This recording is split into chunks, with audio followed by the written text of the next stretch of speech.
Any over-forgiving INFJ could agree that they've probably given second chances where second chances were never deserved. Notorious for rationalizing ill behavior, this empathetic type can't help but to put themselves in another's shoes in order to understand and ultimately continue to forgive. So, what are some of the worst behaviors this type tends to overlook? Welcome or welcome back, psychos. Before we get into it, we'd love it if you liked and subscribed to our channel, as well as to click the post notification bell so you never miss a video. Alright, let's get right into it. Starting with number 1, an over-controlling attitude. Free-spirited at heart, it's surprising to realize just how much the INFJ rationalizes being over-controlled in a relationship. Rooted in their deep insecurities of not feeling understood and their fears of never finding someone who will love them fully, the INFJ type tends to justify a lot when it comes to those who show them love. In fact, when the INFJ is being controlled by a partner, there's a subtle aspect of flattery and safety that outlines the darker reality of things. Codependency on either end of an INFJ relationship can actually fulfill the INFJ in ways they've never experienced. And although toxic, INFJs can rationalize the over-controlling and possessive behavior of their partner as feeling cared for, seen, worried about, and loved as they do for others.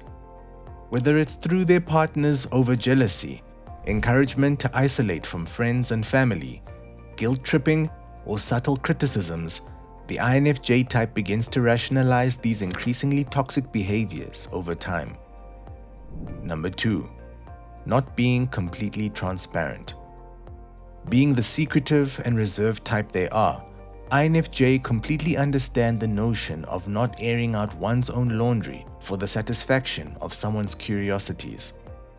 While they do enjoy when someone is open, honest, and forthcoming in order to properly evaluate who they are as people, there's a certain sense of respect the INFJ gives those who keep their private life private, as the INFJ does in their own regard.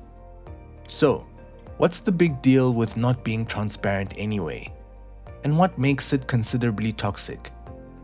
Well, there's a fine line between remaining reserved to things that are nobody else's business and purposefully hiding things that could potentially alter someone's view of that person. A good example would be if the INFJ were to be in the process of getting to know someone who they could potentially see themselves in a long-term romantic or platonic relationship with. In this case, choosing to not be forthcoming about past family matters, certain health or mental conditions, or internal struggles is fair. However, choosing to hide things such as being in a relationship with someone else, serious money issues, or inherently bad habits could affect the relationship as a whole. Toxic or not, the INFJ is quite forgiving once these things come to the surface. Number 3, lack of confidence. While someone's lack of confidence may be entirely out of their control, there's a point at which this character flaw becomes toxic for those around them. In fact, low self-esteem is often the first and most apparent trait in those who tend to demonstrate toxic behaviors due to buried insecurities. Misery loves company, and a miserable person can't find company. They may resort to causing the company they do make to become miserable with them. For the INFJ in this scenario, lack of confidence tends to actually draw this self-critical type in, as they can often easily see the good in people who can't see it for themselves. Known as the advocate type, INFJs take on those who can't see their beauty as a sort of project, in the hopes of waving their magical wand to lift the curse of insecurities and low confidence. They wish they could allow others to see themselves through their eyes and ultimately try their best to do this by encouraging them to see their light. And so, whether one's inherently low confidence is due to a difficult childhood, a previous toxic relationship, personality disorders, or simply the inability to see their worth, INFJs instantly resort to giving them the benefit of the doubt and overlooking the toxic behaviors that run alongside this unfortunate self-perception. Number 4. Gaslighting. Ironic and contradictory in most of their traits, the INFJ personality type often self-sabotages in the worst ways. One example of this unfortunate habit is rationalizing the gaslighting of a toxic partner or friend. So, what exactly is gaslighting? Well, according to psychologytoday.com, gaslighting is an insidious form of manipulation and psychological control. Victims of gaslighting are deliberately and systematically fed false information that leads them to question what they know to be true, often about themselves. They may end up doubting their memory, their perception, and even their sanity. To put it simply, gaslighting is the act of convincing another person that the toxic action or behavior was never real, but rather mistaken and made up in their heads. Although the INFJ is able to point out gaslighting behavior at first, due to their keen intuition guiding them from right and wrong, over time, the INFJ can easily fall victim to this manipulative tactic due to their inherent self-doubts. They will begin to rationalize the gaslighting by blaming themselves, and even end up feeling extremely apologetic for pointing the finger. Instead of trusting their intuitive hunches, they begin criticizing their own perception, insecurities, and trauma, ultimately forgiving toxic behaviors again and again. Number 5.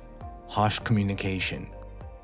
Being the calm to the storm in most chaotic situations, the INFJ type has a way of shutting down toxic forms of communication as quickly as it starts.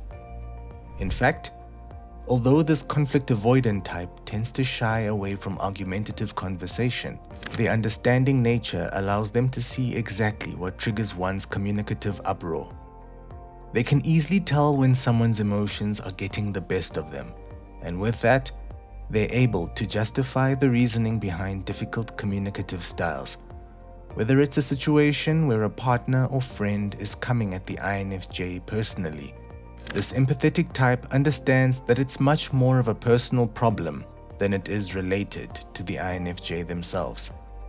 Ironically, while chaotic communication can make the INFJ feel uncomfortable in the moment, they love to take on the challenge of using their composure to influence someone who is noticeably overtaken by their own impulse reactions. Of course, a requirement of the INFJ's ability to remain in a long-lasting relationship is proper communication, so recurring and prolonged disorder won't be rationalized for long. Number 6. Passive aggression. Speaking of communication styles and the INFJ's conflict-avoidant nature, there's another toxic communication style that most people with this personality type often overlook. Blunt and to the point when necessary, the INFJ appreciates someone who has the courage to be open and honest about the issues they have within a connection with this type. And while their lack of boundary setting skills may suggest otherwise, they much prefer to get to the bottom of issues when they first become apparent rather than waiting for them to fester. However, despite this being their ideal scenario when it comes to communication, INFJs can easily rationalize the complete opposite. They can see why it would be appropriate and even at times necessary to beat around the bush, even when it's done in a toxic way. For example, the silent treatment may be considered one of the worst forms of passive aggression. However, INFJs may relate to one's need for some alone time to cool down before coming back to communicate properly. Or, if their friend or partner is giving sarcastic remarks about the INFJ's habits or quirks, they may appreciate the dark humor rather than resorting to feeling targeted in a negative context.